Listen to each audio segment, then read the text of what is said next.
before you put it on the baby. So you put the PEEP down to 10. This is how you set the PEEP. So a typical PEEP would be like 5 to 7. So, but for the leak test, you'll start it on 10. Oxygen you'll have plugged into your blender over there. So with the PEEP on 10, you're going to turn your flow meter on to 1. You're going to do a very minimal flow.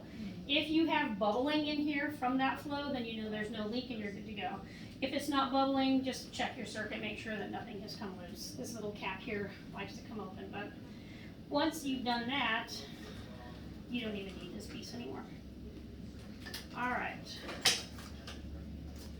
So everything's good to go. We're gonna set the baby up. I don't know if you guys have used these hats before. Everybody seems to, like they're new to most people. These are for bigger babies. So this is the smallest one. It's a 29 to 36. Yeah, we just got them because we were having issues with the hats not being big enough. Yes. So I don't think we've used them yet because we just got them. Yes, everybody's excited. Those are neat. Yeah. All right, so there's also a 36 to 40 and a 40 to 45. Perfect. And 40 to 45 is pretty big. Yeah. So much easier to put on than the hat. You just want to make sure that these straps are at the back of the neck, like they are with the hat. And again, you know, after you bring a baby over, you're going to have the head measured so you'll know what size to use. The flexi trunk, which is this right here, comes in 3 different sizes. You've got a 50, a 70, and a 100. This is the 100. You'll probably be using the 70s and the 100s the most because you're getting little bigger babies. The way you want to fit these is it should go, the solid part here, the firm part should hit somewhere in their head, middle of their forehead. So this is probably a little bit long, but you don't want it to be too long past their head because it's going to pull on them like that and put pressure on their nose. The next thing you'll want to do is measure for the prongs they're going to use. So you just kind of eyeball what you think, and you can just kind of go around. The size of the hole or the circle there is the size of their nares, and then you want it to be spread apart enough so it's not hitting their nasal septum. So I would guess, I would start with a 50-50 for this guy, just based on that. But what we have are 43s. He's kind of got a funny nose anyway. What are you saying? That drilling out his nares wasn't perfect? On these, it doesn't matter which side they're plugged into. Putting the prongs on is the second hardest part after putting the hat on. Sure.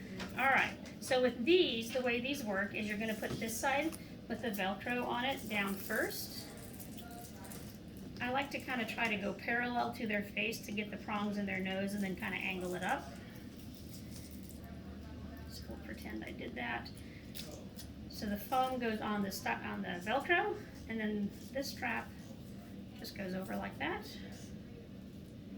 And then it hooks in the same as the hat does. And with these, if you're finding that these straps are too tight and you aren't able to, you should be at least able to hit the blue felt part. If you're not able to do that, kind of make sure this didn't get pulled up, or maybe the hat's just too small. I know with the bonnets, that really happens a lot where it's just really small and there's nothing to stick it to. So, all right. So chin straps, I guess I don't know if you use these very often, but with the chin straps, if you know their mouth is open and they're not bubbling, the notched part goes towards their neck. Doesn't need to go all the way back to their neck, just under their chin. This one's obviously too small. There are 3 sizes of these too. It'll go up over their head and then just Velcro. These openings are not for the ears. So I know some people are like, oh, their ears go through there. No, not really. It does say left on this side, so if you ever forget how it goes on, just, left. Foam side towards the baby. Sometimes the nurses like to put the OGs through that little slit right there. It just, it helps hold it in place. It just kind of depends on the nurse. So that is that.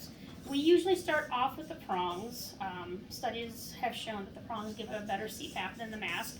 You get a little better seal, but if the baby starts to get breakdown on their septum, or maybe it's rubbing the inside of their nose and they're bleeding, we can go to a mask. If we go to a mask, we just have to ask the nurse practitioner to put it in order for it. When you use the mask, so the flexi trunks come with these 2 pieces of foam attached to this. You can just take them off. But when you use the mask, you definitely want to use at least one of them because the mask has a little bit higher profile than the mask. Did you see it? Yeah. Oh, thanks. It's blended. I know. It's like I wish they'd make them different colors. So yeah, it has a little higher profile on it, so you just want to, you want the flexi trunk to be parallel to their face. So the foam helps do that. And if you need to, you can use a second piece of foam. If for some reason you've lost the foam pieces, you can just fold up gauze or something and use that as well. What we'll do is if we open an extra flexi trunk, we save the foam, so we kind of have a little stockpile.